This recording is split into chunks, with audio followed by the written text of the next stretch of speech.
Last class में RBI, SBI और क्या था, डेबिट कार्ड, क्रेडिट कार्ड, इन सब को हमने देख लिया। सवाल पूछ भी लिए हैं, मार भी खा लिए तुम लोग। अगली क्लास में और पिटेंगे, इस बात का तुम ध्यान रखना। अब ज़रूरी हो गया आप लोग को पिटना। हाँ, उसी में सब कुछ है, निकालिए। सबसे पहले टॉपिक है आपका आज का शेड्यूल कमर्शियल बैंक। क्या है? Schedule commercial bank. जैसे आरबीआई की स्थापना हो गई है, आपको पता है आरबीआई आपसे कैश डिपॉजिट जमा नहीं करवाता है, वो करवाता तो किससे है? बैंक से है। किससे है? बैंकों का बैंक है। क्या है वो? जैसे हम लोग बैंक के पास पैसा रखते हैं और उनसे ब्याज लेते हैं, तो लेते हैं ना, तो बैंक भी किसी के पास पैसा रखता है और उनसे कमीशन वमीशन खाते रहता है। लोन भी लेता है बैंक। एसबीआई लोन नहीं ले सकता है क्या?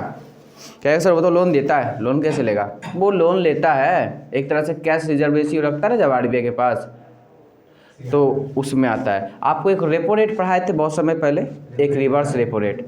रेपो रेट क्या होता है, कोई समझाएगा? मैं जी,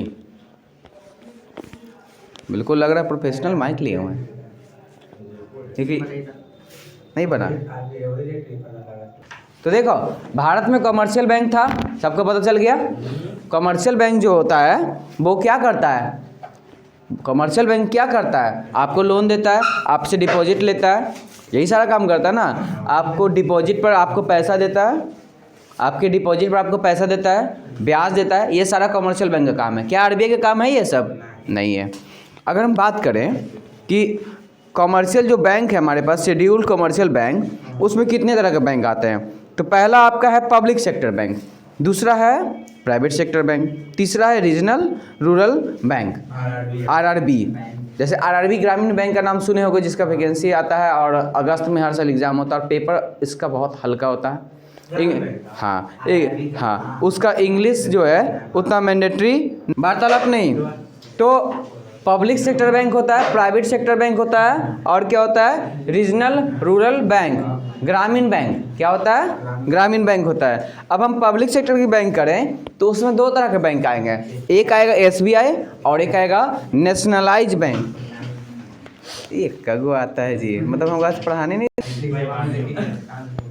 ऐसे खोल के एग्जाम दे देना। चलो देखो ध्यान से, तो आपके पास जो बैंक है ना, वो बैंक दो तरह का है, एक है पब्लिक सेक्टर, एक है प्राइवेट सेक्टर, एक है रीजनल रूरल बैंक। तो अगर हम बात करें एसबीआई, एसबीआई आपका क्या बैंक है? प्राइवेट सेक्टर की पब्लिक सेक्टर बैंक है? पब्लिक सेक्टर बैंक है, याद हो गया। इसके साथ साथ कुछ नेशनलाइज बैंक होते हैं, जैसे अगर हम बात करें, आप सुने होंगे Indian bank, Canara bank, bank of India, Punjab national bank, इस तरह के जितने भी बैंक हैं वो आपके नेशनलाइज बैंक होते हैं। बैंकों का नेशनलाइजेशन 1969 में हुआ था, रट लीजिए कब हुआ था? 1969 में, उल्टा लिख दिए, 1969 में हुआ था। कब हुआ था? 1969 में, रट लीजिए दाम, ठीक है। इस तरह से निजी बैंक भी होते हैं और ग्रामीण बैंक भी होते हैं, और ये सभी आरबीआई के रेगुलेशन के हिसाब से कार्य करते हैं, ठीक है। प्राइवेट बैंक नाम का सिर्फ आरबीआई के रेगुलेशन के हिसाब से काम करता है, अगर वैसा करता तो 5 बजे छोड़ देता है, नहीं ऐसा कुछ होता है, ठीक है। अगर हम बात करें स्टेट बैंक ऑफ इंडिया की, सभी लोग जानते हो एक नंबर का बढ़िया बैंक है, शैतान टाइप का बैंक है, मतलब पैसे के मामले में है लेकिन काम कराने के मामले में शैतान है। काम आपसे एक बार में कुछ होगा नहीं, इतना बड़ा बैंक हो गया है लेकिन आज तक उसका प्रिंटर सही हुआ नहीं है। एसबीआई का प्रिंटर आज तक सही मिला है? नहीं मिला है। बेचारा के पास कि ये क्या बोलते हैं उसको, पासबुक की कमी रहती है, अकाउंट खुल जाएगा, पासबुक 2 महीना तक मिलेगा नहीं, बहुत गरीब बैंक है। क्या पेज बहुत कम रहता है पासबुक? अच्छा, पेज भी कम रहता है, वो तो अपना चीज़ है, महंगा है ना, उसका पेज अमेरिका से आता है, तुमको पता नहीं है, ठीक है। तो अब अगर बात करें एसबीआई की, तो एसबीआई की कहानी थोड़ा समझते हैं ध्यान से, सुनना भी है, समझना भी, याद भी रहना चाहिए, क्योंकि आपका इकोनॉमिक्स लास्ट पे पहुंच जाएगा फिर कुछ समय में, फिर पता चले इकोनॉमिक्स खत्म हो गया, आपको कुछ याद नहीं है, फायदा क्या होगा ऐसा पढ़ने से। ओके, अब मुबंद रखिए। सबसे पहले स्टेट बैंक ऑफ इंडिया बना कैसे? सबसे पहले जो है 1806 में, क्या नाम है? 1806 में प्रथम प्रेसिडेंसी बैंक, यानी ब्रिटिश होता है ना, उसके समय में, और बैंक ऑफ कलकत्ता की स्थापना हुई सबसे पहले। देखो ध्यान से सुनो, 1806 में अंग्रेज के समय में प्रथम प्रेसिडेंसी बैंक अर्थात ब्रिटिश राज्य का बैंक और साथ में बैंक ऑफ कलकत्ता, इसकी स्थापना की गई। कब की गई थी? 1806 में। 1809 में बैंक ऑफ कलकत्ता का नाम चेंज करके बैंक ऑफ बंगाल कर दिया गया। आप माइंड में बनाइए कि सबसे पहले बैंक ऑफ प्रेसिडेंसी या बैंक ऑफ कलकत्ता के नाम से 1806 में बना। उसके बाद 3 सालों के बाद 1809 में बैंक ऑफ कलकत्ता का नाम बदल के क्या कर दिया गया? Bank of Bengal. 1840 में फर्स्ट के बाद second presidency bank of Bombay बना। क्या बना? हाँ, बैंक ऑफ बॉम्बे। उसके बाद अगर हम आगे बढ़ें वैसे ही, ठीक है ना, तो अगला 43 में third presidency bank of Madras बना। क्या बना? हाँ, बैंक ऑफ मद्रास बना। और फिर लास्ट में 1921 में, कब? 1921 में इन तीनों प्रेसिडेंसी को मिला के इंपीरियल बैंक ऑफ इंडिया का स्थापना किया गया। तो सबसे पहले क्या बना? दिमाग में रखना, प्रेसिडेंसी बैंक ऑफ बंगाल बोल सकते हो या बैंक ऑफ कलकत्ता बोल सकते हो, उसका दोनों नाम है। 1806 में। 1809 में फिर स्थापित हुई, क्या नाम है? Bank of Bengal. फिर इसके बाद आगे बढ़ेंगे 1840 में सेकेंड प्रेसिडेंसी ऑफ महाराष्ट्र। कहाँ का? पहले मद्रास का, नहीं सेकेंड। काहे गलत बीच में बोल देते हो सब? पहले सुन लो, पूरा याद हो जाए तब बोलना चालू करना, डिस्टर्ब होता है उसे। पहले बॉम्बे, वही किसके मतलब कहाँ से घुस गया? हाँ, पहले कलकत्ता, तब बॉम्बे, तब मद्रास। दिमाग में रखो, पहले कलकत्ता, उसी का नाम है। हम प्रेसिडेंसी बैंक की बात करें तो नाम बदला गया है ना, वो तो नाम बदला गया है ना। प्रेसिडेंसी बैंक की बात करें, फर्स्ट प्रेसिडेंसी कहाँ बनी है? कलकत्ता में। फिर कहाँ बनी है? बॉम्बे में। थर्ड कहाँ बनी है? मद्रास में। और थर्ड के बाद लास्ट में तीनों को मिक्सअप करके इंपीरियल बैंक ऑफ इंडिया, इसलिए कहाँ से बन गया? Imperial bank of India. तो फिर से एक बार सुन लीजिए, ध्यान से याद कर लेना, आपको कोई नहीं बोलेगा, सुनेगा सिर्फ। 1809 में, कब? 1806 में सबसे पहले प्रेसिडेंसी बैंक, जिसको फर्स्ट प्रेसिडेंसी बैंक के नाम से भी जानेंगे, उसको आप बाद में बैंक ऑफ कलकत्ता के नाम बोलिए या कुछ भी बोलिए, पहले उसका नाम क्या रखा गया? Presidency bank. या फर्स्ट प्रेसिडेंसी बैंक, ब्रिटिश के अधीन पहला बैंक कौन बना? 1806 में प्रेसिडेंसी बैंक। उसके बाद उस बैंक को बाद में वहीं पे बैंक ऑफ कलकत्ता कहा जाने लगा। या 3 सालों के बाद उसी बैंक ऑफ कलकत्ता या फर्स्ट प्रेसिडेंसी बैंक को नाम को बदल दिया गया, और नाम को बदलने के बाद उसको बैंक ऑफ बंगाल नाम दे दिया गया। 1840 में सेकेंड प्रेसिडेंसी ऑफ बॉम्बे बनाया गया। दिमाग में रखो, पहले कलकत्ता, तब बॉम्बे, तब मद्रास। 1843 में मद्रास की स्थापना हुई। किसकी? Third presidency bank of Madras. 21 में इन तीनों को मिक्सअप करके इंपीरियल बैंक ऑफ इंडिया स्थापित कर दिया गया। और 1 जुलाई 1955 को, डेट क्या था? 1 जुलाई 1955 को। आप ईयर याद कर लें, कई बार पूछा गया है, कई बार पूछा गया। 2 सवाल यहाँ से कि एसबीआई का पुराना नाम क्या है, तो नाम आपको क्या बताओगे? आप सुनो ध्यान से। आप प्रेसिडेंसी बैंक नहीं बोल सकते हो, आप मद्रास नहीं बोल सकते हो, आप बॉम्बे नहीं बोल सकते हो, कुछ नहीं बोल सकते हो, बंगाल भी नहीं बोल सकते हो। आप बोलोगे इंपीरियल बैंक ऑफ इंडिया का नाम बदल दिया गया। और क्या कर दिया गया? State bank of India. अब गोरे वाला क्या है? समिति। कौन सी समिति इसको लाई थी? नाम को याद रखना, गोरे वाला समिति। कौन समिति लाया था? गोरे वाला समिति इसको लाया था। इंपीरियल बैंक ऑफ इंडिया को बाद में स्टेट बैंक ऑफ इंडिया का दर्जा दे दिया गया। याद रहेगा, इंपीरियल बैंक ऑफ इंडिया को स्टेट बैंक ऑफ इंडिया का दर्जा दे दिया गया। 1 जुलाई 1955। हाँ, पूरा डेट याद रहे तो अच्छी बात है, नहीं याद रहे तो सिर्फ आप 55 याद रखें। क्या याद रखें? 55, कि 55 में 1955 में यह कर दिया गया था। अब बाद में ये और इम्प्रूव हुई। 1959 में, देखो डेट याद रखना, 1959 में state bank of India associates bank act पास किया गया, जिसके अंतर्गत 8 बैंक को एसबीआई के अंदर में एसोसिएट का दर्जा मिला। जैसे तुम सुनना होगा कभी बचपन में, bank of Jaipur, state bank of Jaipur, state bank of Bikaner, state bank of Punjab and Sindh, बहुत सारा करके बैंक था। ठीक है, तो पढ़िएगा ध्यान से। 1959 में यानी एसबीआई की स्थापना के 4 वर्षों के बाद, कितने साल के बाद? 4 वर्षों के बाद state bank of India associate सह बैंक एक्ट पास किया गया, जिसके तहत बैंक यानी जितने भी बैंक थे छोटे छोटे उसको स्टेट बैंक एसोसिएट का दर्जा दे दिया गया। जैसे कि आप सुनोगे ध्यान से, 1963 में state bank of Bikaner, state bank of Jaipur, state bank of Bikaner और जयपुर को मिला के state bank of Jaipur and Bikaner बना दिया गया, शॉर्ट में SBBJ। 2008 में स्टेट बैंक ऑफ सौराष्ट्र को SBI में मर्ज कर दिया गया। क्या कर दिया गया? मर्ज कर दिया गया। सुनिए ध्यान से, 2008 में स्टेट बैंक ऑफ सौराष्ट्र को स्टेट बैंक में क्या कर दिया गया? मिला दिया गया। और मिला देने के बाद ये जो है आगे चल के सौराष्ट्र कहाँ शामिल हो गया? हमारे SBI में। 2017 में बाकी जितने भी एसोसिएट बैंक्स थे, बाद में पहले क्या हुआ ना, 2010 वाला भी बता देंगे।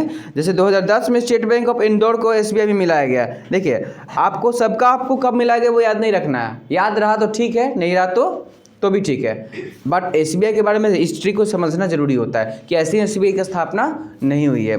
तो 2010 में स्टेट बैंक ऑफ इंदौर को मर्ज कर दिया गया SBI में, ठीक है। और 2017 में जितने भी बाकी एसोसिएट बैंक बने थे ना पहले, उन सबको उठा के SBI में पटक दिया गया। क्यों? क्योंकि ग्लोबलाइजेशन हो रहा था, सब अपना अपना पैसा बढ़ाने की कोशिश नहीं करेगा, बैंक बड़ा बनने की कोशिश करेगा। तो SBI बोला कि हम भारत का सबसे बड़ा बैंक कैसे बन सकते, जितना भी स्टेट बैंक का छोटे है ना, सबको मिला के बड़ा बन गया। अभी देश में सबसे बड़ा पब्लिक सेक्टर का बैंक कौन है?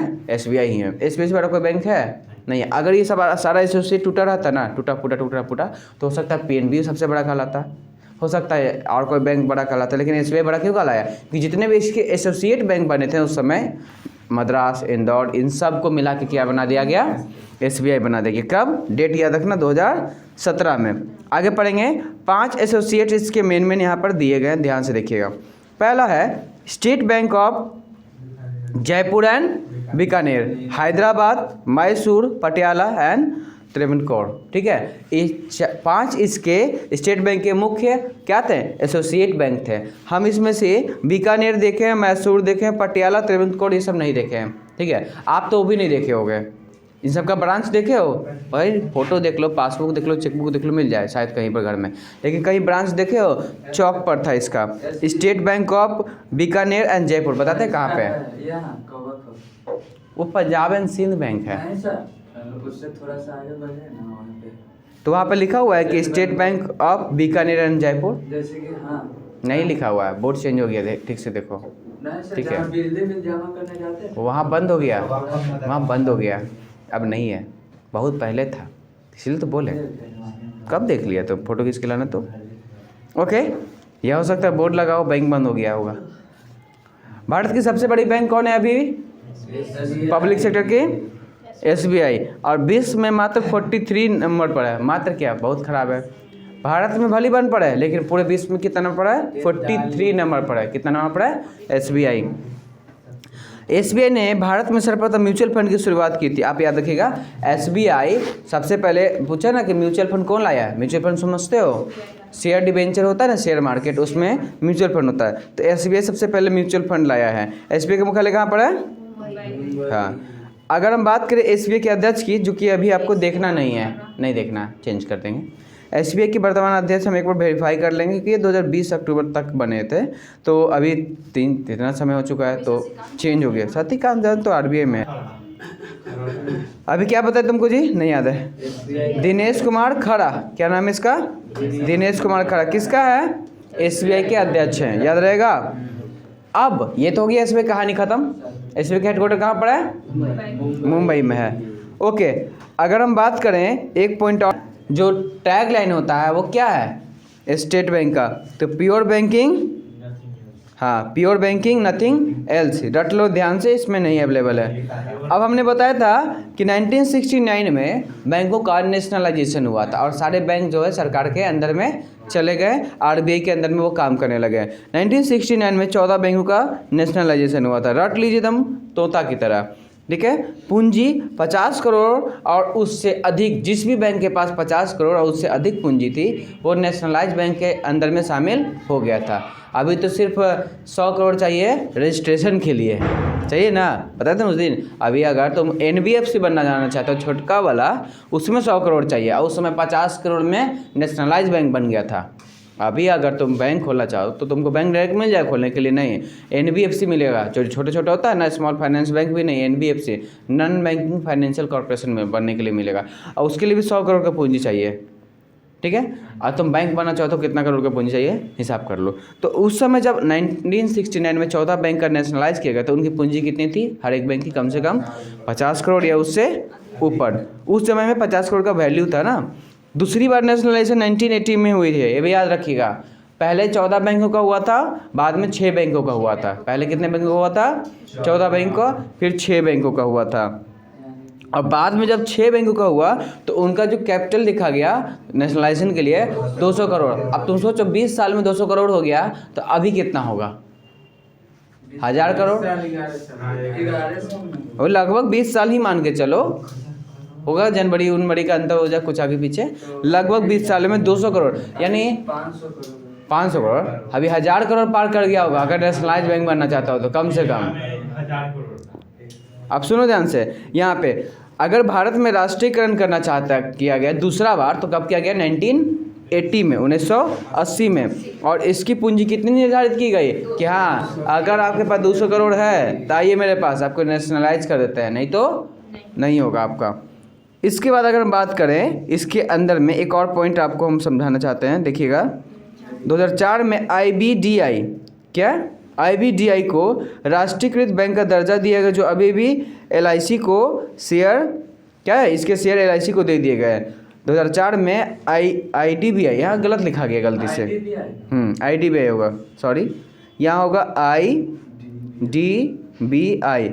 IDBI को नेशनलाइज बैंक का दर्जा मिला था, जिसने इसके शेयर LIC को भी दिया गया है।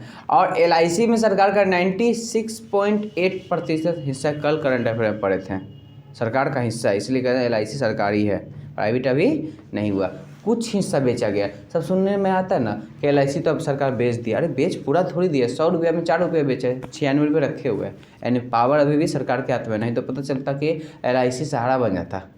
अब LIC के पास सहारा से ज़्यादा पैसा होगा, बिल्कुल होगा, हर एक व्यक्ति LIC कराता है, सहारा कराए या ना कराए, हर घर में कराता है। अब LIC भाग जाए तो फिर क्या होगा, बहुत पैसा जाएगा, सहारा तो कुछ नहीं उसके सामने। ओके, अगला क्वेश्चन है महिला बैंक, उस दिन ही पूछी थी महिला बैंक। देखो 19 नवंबर 2013 में भारतीय महिला बैंक की स्थापना की गई थी 1000 करोड़ से। अब तुमने जो महिला बैंक का स्थापना किया गया 2013 में 1000 करोड़ से, अभी कितना होगा, अभी भी 10 साल पीछे है, अभी भी लगभग 10-11 साल पीछे चल रहे हो। तो 2017 में इसे SBI में मर्ज कर दिया गया, क्या कर दिया गया, हाँ। तो देखो नवंबर 2013 में महिला बैंक की स्थापना की गई थी, भारत की पहली महिला बैंक, ठीक है। और 17 में इसे क्या कर दिया गया, SBI में मर्ज कर दिया गया। नोट, अभी हमारे देश में वर्तमान में राष्ट्रीयकृत बैंकों की संख्या 11 है। अब जरा सवाल उठेगा कि सर शुरू में किया गया 14, फिर किया गया 6, तो 9 कहाँ गया, तो 9 कहाँ गया, वो इसका कहानी ये है कि 9 को बाद में मर्ज करके मार दिया गया। जैसे देना बैंक हो गया, सिंडिकेट बैंक हो गया, सिंडिकेट बैंक का पहले अलग था, अब वो कैनरा बैंक में मिल गया है, ठीक है। देना बैंक पहले अलग था, अब वो बैंक ऑफ बड़ौदा में मिल गया है, उसका लोगो में देखोगे ना दोनों का साइन रहेगा, दोनों का बना रहेगा। तो उस तरह से करते हुए टोटल 9 बैंक्स को ख़त्म कर दिया गया है, और आने वाले समय में और बैंकों को ख़त्म कर दिया जाएगा, ऐसा लगता है, अनुमान है, और बैंक को ख़त्म कर देगा। और बैंक का ख़त्म करने से क्या होगा, और पता है पहले बैंक का जब ख़त्म नहीं थी, इतना सारा बैंक था ना, तो बैंक की वैकेंसी 20-20 हज़ार आती थी क्लर्क की, और अभी कितनी आती है, तो 5000 और 1500 और 2000 ऐसा आती है। बैंक ख़त्म कर दिया जा रहा है धीरे धीरे, ठीक है। और वही प्राइवेट बैंक को बढ़ावा दिया जा रहा है, प्राइवेट बैंक बढ़ रहा है, प्राइवेट बैंक में कैसे निकलती है, पता नहीं कैसे निकलती है, समझ में आया ना। या तो प्राइवेट कर लो 15,000 में, या तो 1 लाख 2 लाख दे के घुस जाओ, उसका फिर तुमको पावर प्रेशर देंगे, रिजाइन मार दो, काम नहीं होता तो टारगेट नहीं पूरा करो, नहीं तो रिजाइन मारो, प्रेशर में आके तुम छोड़ दोगे। अब वो कहेगा कितना प्रेशर दे, हम नहीं छोड़ेंगे, तो तुमको 9 बजे बुलाएगा, 10 बजे छोड़ेगा रात के, लो प्रेशर, अगला दिन फिर बोलेगा सवेरे आओ, काम नहीं बाकी है अभी, तो कुल मिला के तुमको दम पीस देगा धर के, अंत में परेशान होके रहोगे या तो छोड़ोगे। तो वही होता है उन सभी बैंकों में। लेकिन सरकारी बैंक में ऐसा कुछ है, आप टारगेट पूरा करो, आप नहीं करो। हाँ, सरकारी बैंक में भी टारगेट मिलता है, जैसे मान लो कि कोई बैंक में कलर का कोई PO है, उसको भी टारगेट देता है, हाँ जी तुम ना अकाउंट खुलवा दिया करो, कस्टमर को, जैसे कोई कस्टमर वैसा आता है तो उसको ये वाला अकाउंट है, ये वाला FD भरवा दो, ऐसे करवा दो, और करवाता भी है। और नहीं करवाया ना तो उसको कोई बोले नहीं आता है कि देखो नहीं किए हो प्रमोशन नहीं देंगे, नहीं करोगे ऐसे नहीं करेंगे, रिजाइन मार दो, नहीं होता तो कोई नहीं बोलेगा। लेकिन सरकारी में नहीं बोलेगा, लेकिन प्राइवेट में बोलता है ना। इसलिए प्राइवेट बैंक से बेटर सरकारी बैंक माना जाता है आम लोगों के लिए काम करने के व्यू से। टॉक्सिक माहौल नहीं होता है, 9 बजे आओगे तो 5 बजे चल जाओगे, छुट्टी मिल जाएगी ज़रूरत पड़ने पर। प्राइवेट बैंक मिल जाएगा? नहीं मिलेगा। तुम्हारा कोई टाइमिंग फिक्स नहीं है। हाँ, सरकारी बैंक में भी है, किसको? PO को कोई टाइमिंग फिक्स नहीं रहता है उन लोग का।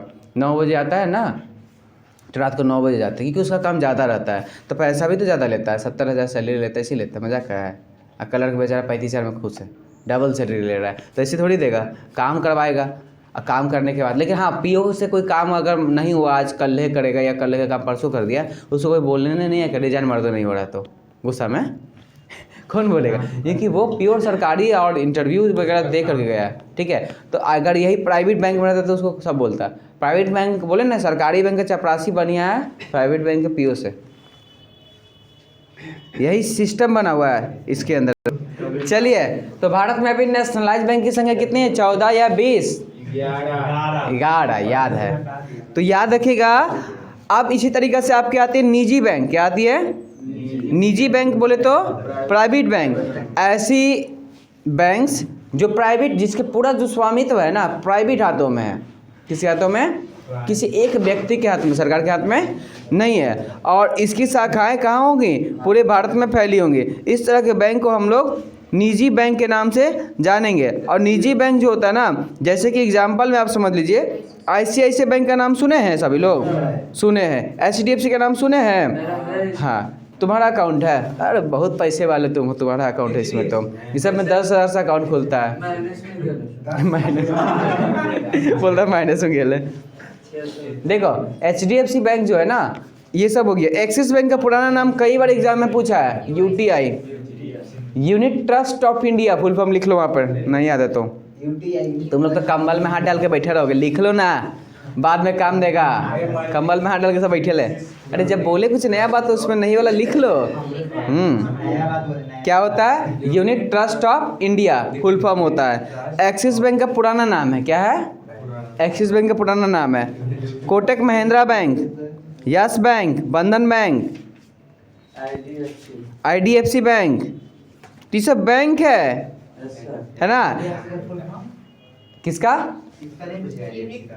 UTI का यूनिट ट्रस्ट ऑफ इंडिया।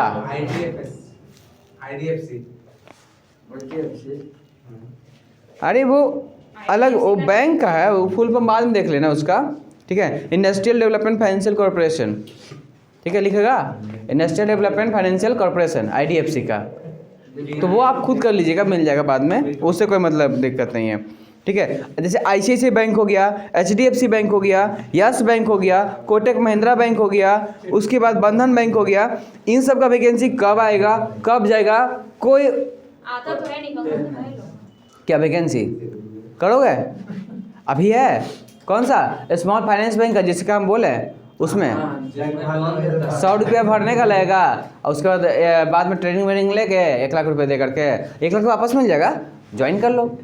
बाद में फिर तुमको पीछे एग्ज़ाम बताए तो क्वेश्चन नहीं था। मोहन 10 किलोमीटर गया, वापस आ गया, कितना दूर चला? क्वेश्चन तो नहीं ना आएगा। तुम्हारी मम्मी ने 200 में 2 साड़ी कर दी, 400 में 2 साड़ी कर दी, टोटल 600 में कितनी साड़ी कर दी बताइए? इतना हल्का। हाँ, तुम्हारे भाई के पिता के भाई, बस कौन लगे, इतने पूछ रहा था, यही पूछ रहा था, तो टेंशन नहीं दे रहा था क्वेश्चन बनाने में, पूरा क्वेश्चन अटेम्प्ट हो गया। सिर्फ हमारे था ऐसे चेक करने के लिए। क्या आ जाइए, बंधन बैंक की बात करें, IDFC बैंक की बात करें, यस बैंक की बात करें, कोटक महिंद्रा बैंक की बात करें, एक्सिस बैंक की बात करें, कोई भी बैंक उठा लीजिए, कोई भी बैंक उठा लीजिए, ये सारे प्राइवेट सेक्टर के बैंक है। ठीक है, इनका मेन मकसद होता है पैसा कमाना। क्या होता है? पैसा कमाना। इनका इंटरेस्ट रेट भी ज़्यादा होता है। क्या होता है? अगर आप इनसे लोन लोगे ना तो अच्छा इंटरेस्ट ले लेगा। जैसे किसी नॉर्मल बैंक से लोगों साल भर में 12% ले रहा है, ठीक है, तो ये साल भर में 36% लेंगे, साल भर में 30% लेंगे, साल भर में 25% लेंगे, ज़्यादा नहीं है। अगर 1 लाख रुपये लेते हैं अगर नॉर्मल बैंक से, तो उसको हमको देना होगा मान लो 1,10,000 रुपये, एक एग्जाम्पल। लेकिन इनसे लेंगे तो 1,27,000 देना पड़ेगा। देख लो 25% में घुस गया ना लगभग में, और बाकी प्रोसेसिंग फ़ी अलग से उस पर लग जाएगा। 4,000 रुपये प्रोसेसिंग फ़ी 1 लाख में लगता है कम से कम, हम चेक किए थे। 20 लाख का 10,000 महीना महीना लेगा तो छोड़ दो, प्रोसेसिंग फ़ी भी लिया होगा उसमें, प्रोसेसिंग फ़ी भी लिया होगा। बिना प्रोसेसिंग फ़ी के बैंक लोन देगा ही नहीं। क्रेडिट पे देता है। अरे नहीं देगा बुआ, वो सब उसमें जुड़ा रहता है, तुमको पता नहीं चला होगा। वो लोन का कागज़ देखो, उसमें हमेशा में लिखा रहता है, कोई 1 रुपया भी नहीं बैंक देने वाला है। कटता है ना तो दे देता है, नहीं जो कटवाता है ना उसका। प्रोसेसिंग का जो फ़ी है ना वो किसी का माफ़ नहीं होता है, ठीक है। चार्ज लगता है। प्रोसेसिंग चार्ज लगता है, चाहे तुम 1,000 का भी लोन लोगी ना बैंक से तो प्रोसेसिंग फ़ी लेगा, ठीक है। अब निजी बैंक की बात करें, क्या बोलते हैं, निजी बैंक की बात करें तो निजी बैंक की जो शाखाएं होती विदेशों में होती हैं। कहाँ होती हैं? भारत में तो होती हैं, विदेशों में भी होती हैं।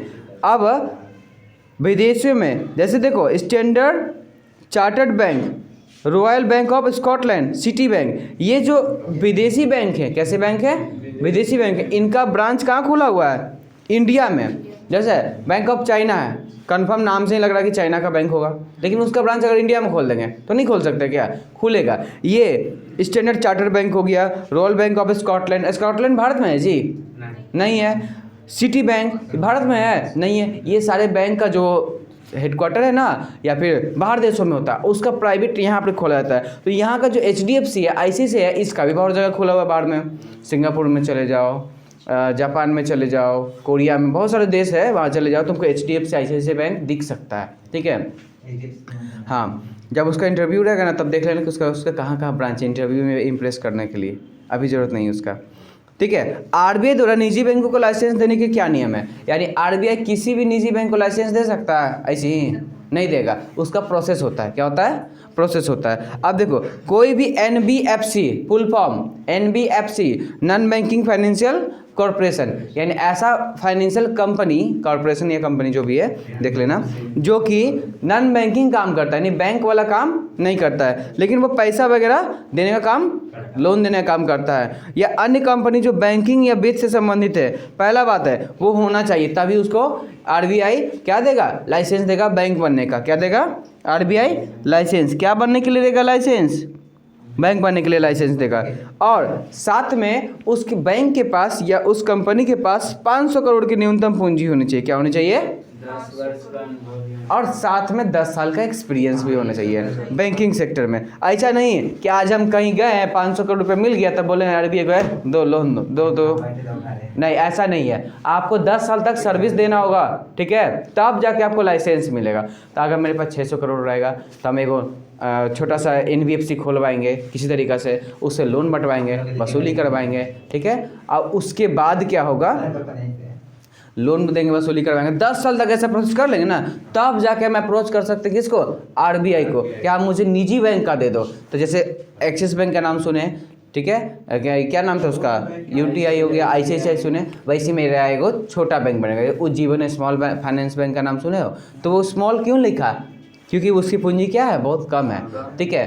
तो हाँ, लोन देता है ज़्यादातर अभी भी वो लोन पर डिपेंडेंट है। वो बैंकिंग जमा होता है उसमें पैसा बहुत कम लोग जमा करते हैं, सब SBI में भागता है पैसा जमा करने का मामला आता है तो कहाँ भागता है? SBI में, पंजाब नेशनल बैंक में, नेशनलाइज बैंक में। क्योंकि तुमको पता है नेशनलाइज बैंक आपको बहुत बेनिफिट देता है, प्राइवेट बैंक थोड़ी देगा बेनिफिट, नहीं देगा, लेकिन नेशनलाइज बैंक बहुत बेनिफिट देता है आगे चल के, लेकिन प्राइवेट बैंक कोई बेनिफिट नहीं देता है। हाँ, प्राइवेट बैंक में ये बेनिफिट है कि आपका पैसा जल्दी जमा होगा, जल्दी निकलेगा, प्रोसेसिंग थोड़ा फास्ट रहता है, भीड़ भड़का नहीं मिलेगा। जितने प्राइवेट सेक्टर के व्यक्ति होते हैं, बिजनेस वाले, वो प्राइवेट बैंक में क्यों अकाउंट खुलवाते हैं? SBI में काहे नहीं खुलवाते हैं? अब खुलवाते हैं तो क्यों? जैसे इसका प्रोसेस होता है, अब उनको बिजनेस करना है ना जी, लाइन में लगना है।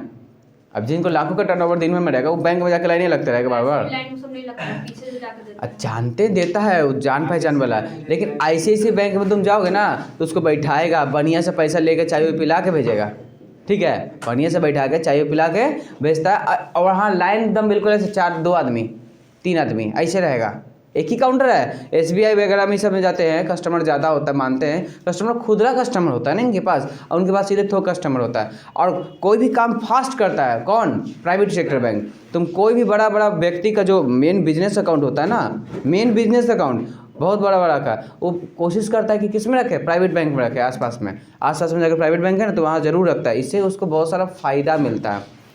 सबसे बड़ा बात है समय की बचत वहाँ पर होती है, और बिजनेसमैन के लिए समय बहुत ज़रूरी होती है। तो याद रखिएगा, अगर हम बात करें लाइसेंस प्राप्ति करने के लिए उसको प्राप्ति के 18 महीने के अंदर बैंकिंग कार्य आरंभ करना होगा। और ऐसा नहीं कि लाइसेंस प्राप्त कर लिए हैं, एनबीएफसी बन गए, एनबीएफसी हम यहाँ से भी चालू कर सकते हैं, इस रूम से भी चालू कर सकते हैं, इस अकेले रूम से भी चालू कर देंगे एनबीएफसी, कुछ नहीं है इसके लिए। देखो अभी तो और बहुत सारा सुने होंगे कि मोबाइल लोन लिए दे दीजिए, ठीक है, तो एनबीएफसी आप खोल सकते हो, एप्लीकेशन बनवा सकते हो, इस तरीके से चलेगा। लेकिन उसके लिए भी आरबीआई से लाइसेंस, ऐसी नहीं कि अपने बनवा लेना एप्लीकेशन कोई भी इंजीनियर से और पैसा बांटना चालू कर देना, पता चला तो पैसा लेके भाग गया, अब आरबीआई भी तुम पे फाइन मार देगा। बिना आरबीआई के परमिशन कोई काम नहीं होती है, याद रखिएगा। और उसमें भी अच्छा खासा पैसा पूंजी चाहिए होगा, अगर आप वैसा बिजनेस चाहते हो तो। और बहुत अच्छा बिजनेस है, मानते हैं, बहुत अच्छा बिजनेस है, कभी उसमें मंदी नहीं आने वाली है, क्योंकि पैसा का ज़रूरत सबको पड़ेगा ही। अगर हम बात करें उसके बाद लाइसेंस प्राप्त कर लिया, आज हम अलमारी में रख दिए, बैंकिंग काम चालू नहीं किए तो दिक्कत होगा, क्योंकि आज हम अगर लाइसेंस प्राप्त किया और बैंकिंग कार्य नहीं चालू किए हैं तो प्रॉब्लम होगा। आरबीआई हमारा लाइसेंस क्या कर सकती है, कैंसिल कर सकती है, ठीक है। आपको 18 महीने के अंदर में बैंकिंग कार्य शुरू कर देना चाहिए। यानी आपको ब्रांच बनाना है तो बनाइए ब्रांच, पैसा बैंकिंग कार्य क्या होता है, डिपॉजिट करना, एटीएम कार्ड देना, क्रेडिट कार्ड देना, और क्या होता है लोन देना, लोन दे ही रहा शुरू से दे रहा है, और उसके बाद पासबुक देना। ये सारा चीज़ चाहे डिजिटली, जैसे पेटीएम का नाम सुने हो, पेटीएम को क्या लिखा गया है नाम, पेटीएम पेमेंट बैंक्स, तो वो पैसे जमा भी लेता है, निकालता भी है, एटीएम कार्ड भी देता है, पासबुक भी देता है ना। कम से कम 25% शाखाएं ग्रामीण क्षेत्र में होनी चाहिए। यानी अगर आप एनबीएफसी बनाना चाहते हो इस तरीके का, तो आपकी जो शाखाएं हैं कहाँ होनी चाहिए, ग्रामीण क्षेत्रों में होनी चाहिए। और सबसे बड़ी इस क्षेत्र की बैंक कौन है, आईसीआईसीआई बैंक। कौन है, आईसीआईसीआई बैंक। अभी ग्रामीण क्षेत्र की या ग्रामीण एरिया में भी इसका बहुत सारा ब्रांच खुला हुआ रहता है। किसका होता है, आईसीआईसीआई बैंक का। इसके बाद देश में एक और बैंक आता है जिसको बोलते हैं आरआरबीज। क्या बोलते हैं, आरआरबीज, रीजनल रूरल बैंक। जो ग्रामीण बैंक का नाम सुनते हो ना, यही होता है। जनरली ये शुरुआत में बनाया गया था कृषि के विकास के लिए। ये गांव में जो है ना, लगभग लोग कृषि पर आधारित होते हैं ना, उसके माध्यम से। और इम्पोर्टेंट पॉइंट, नरसिम्हन समिति ने की सिफारिश पर आरआरबी की स्थापना हुई है। पूछ लेगा सवाल कि आरआरबी की स्थापना किसकी सिफारिश पर हुई है, दिमाग में बैठाना है, नरसिम्हन समिति का। और हमेशा एग्जाम में आता है। भारत का प्रथम ग्रामीण बैंक की स्थापना कब हुई थी, 1975 में। ये भी एग्जाम में आता है। भारत का प्रथम ग्रामीण बैंक की स्थापना कब हुई थी, 1975 में। और नाम था प्रथमा ग्रामीण बैंक। क्या नाम था, प्रथम नहीं था, प्रथम। देखो ग्रामीण बैंक भी ऐसी नहीं होता है। ग्रामीण बैंक को जो नेशनलाइज बैंक होता है ना, नेशनलाइज बैंक, जैसे मान के चलो बैंक ऑफ बड़ौदा है, ठीक है, वो बड़ा बैंक है, वो गांव नहीं पहुंच सकता है ना, ये सब जगह दे सकता है, तो वो गांव में बैंक खुलवा देता है, उसको स्पॉन्सर करता है, पैसे देता है। जैसे तुम सुने होगे बड़ौदा यूपी, नाम सुने हो, ग्रामीण बैंक जो फॉर्म भरता है ना, वो सुना होगा। ये अब बड़ौदा गुजरात ऐसा बैंक है कि वैकेंसी आएगा ना तो कहेगा मेरे पास 5000 वैकेंसी है। अच्छा तुम फॉर्म भर दोगे ना तो वैकेंसी वापस नहीं है, वैकेंसी। हाँ, फॉर्म भरवा लिए ना, 12 बैंक मान लो आ गया उसमें, पूरा इंडिया का बड़ा बैंक आ गया। अब सारा बैंक मिला के 3000, ये अकेले 2000 लिए हुए हैं, तो तुम देखिए कि इसमें अकेले 2000 है, फॉर्म भर दिए। फॉर्म भरने के बाद क्या करेगा, वो मानी करता है इसे, फिर कहेगा वैकेंसी हम अभी नहीं देंगे, वापस होकर कितना होगा वैकेंसी, अब 3000 वैकेंसी देके तो फॉर्म भरा गया। और जब एग्ज़ाम होगा, पीटी का रिजल्ट आएगा ना, तब कहेगा लो वैकेंसी, तो लड़का तो पास करेगा 3000 के हिसाब से ना, फिर वैकेंसी बढ़ गया तो पास के उसको फ़ायदा हो गया।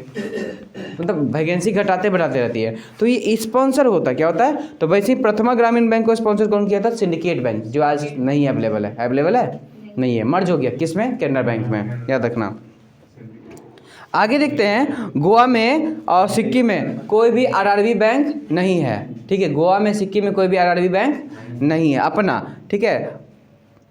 अब आरआरबी की बात करें, आरआरबी में सरकार का हिस्सा कितना होता है, 50%, स्पॉन्सर बैंक का 35%, स्टेट गवर्नमेंट का 15%, याद रखना।